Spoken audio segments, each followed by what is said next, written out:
Don't you all fade away?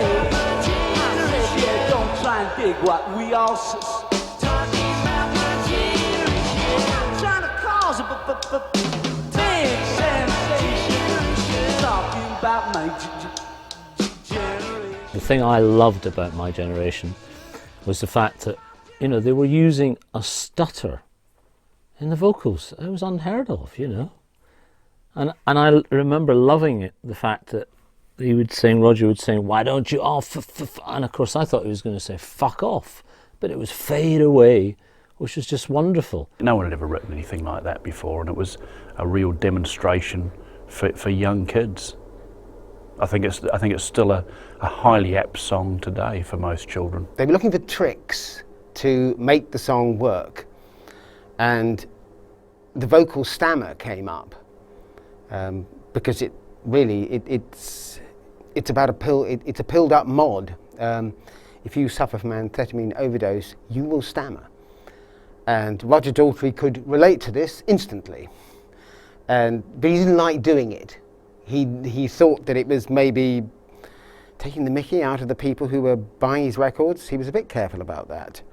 But obviously the managers thought this will be a great gimmick. And it was. It worked really well.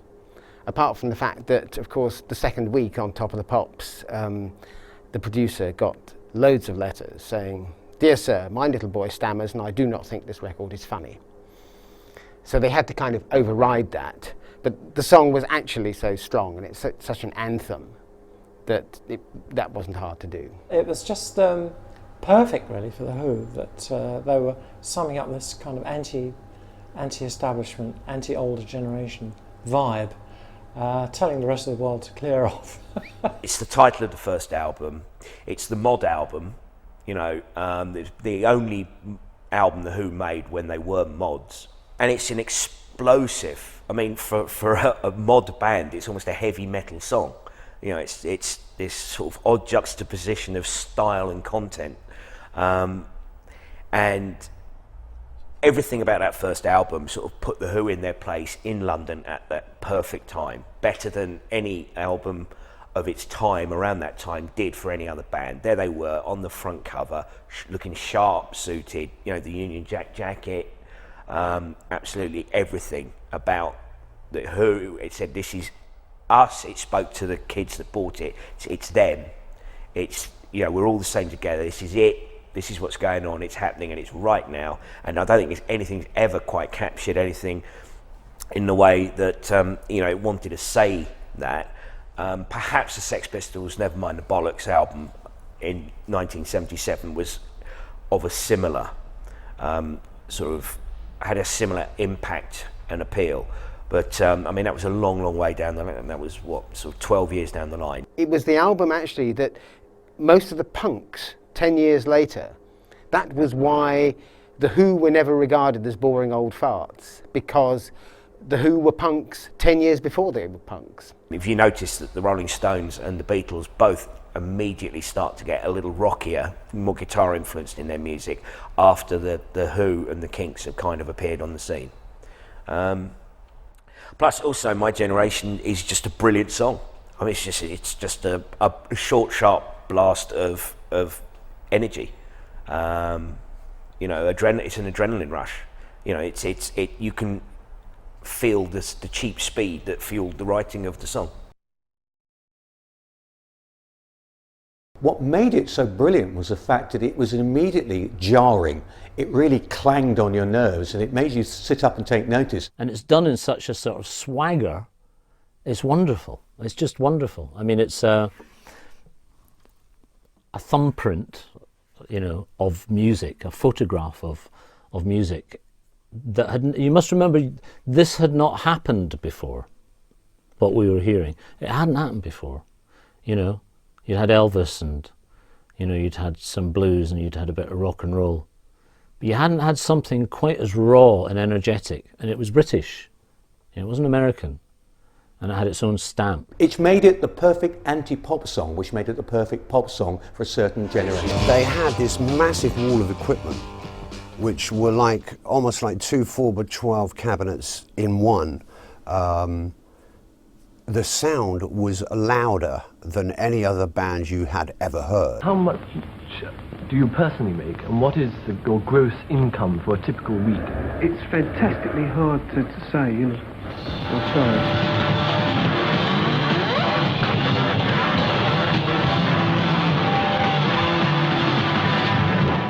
And of course it became the focal point of the destructive stage act, the famous auto-destruction, a mixture of pop art and God knows what other kind of art. But the idea was that somehow wrecking things and smashing things up was an artistic statement.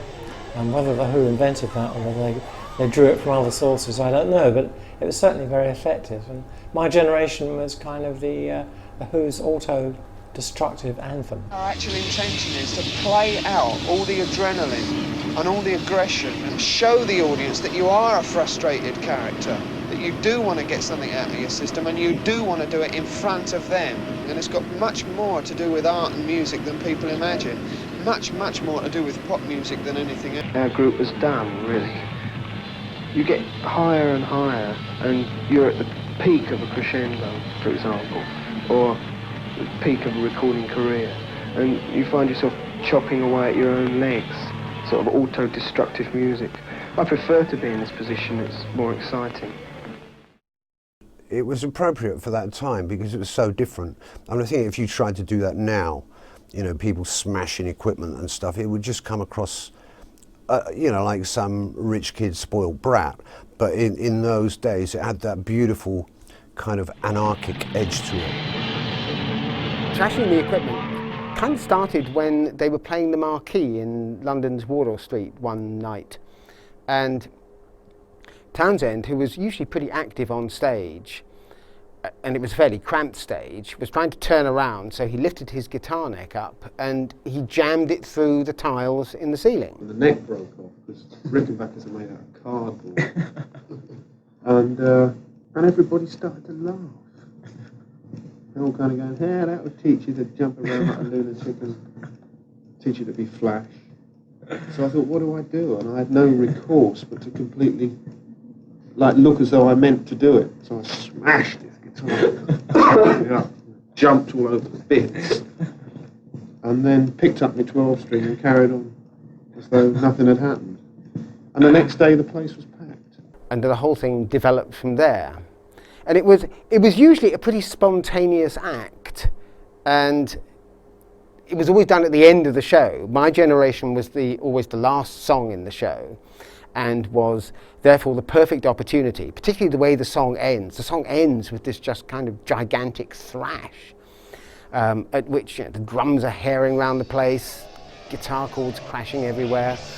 So it was just an ideal moment for Keith Moon literally to kick the hell out of his drums, and for Townshend to slash away at the guitar and then take it off and smash it on the floor.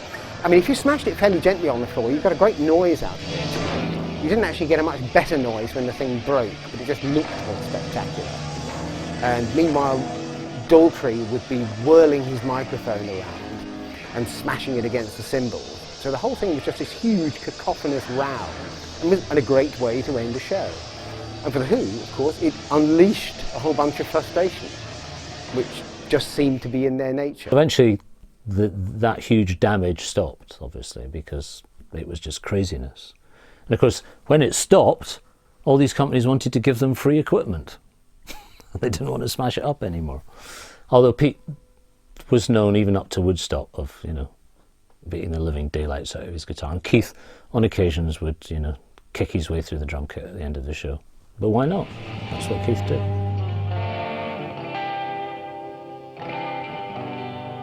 There was a period when it went through, it was kind of, they were expected to do it.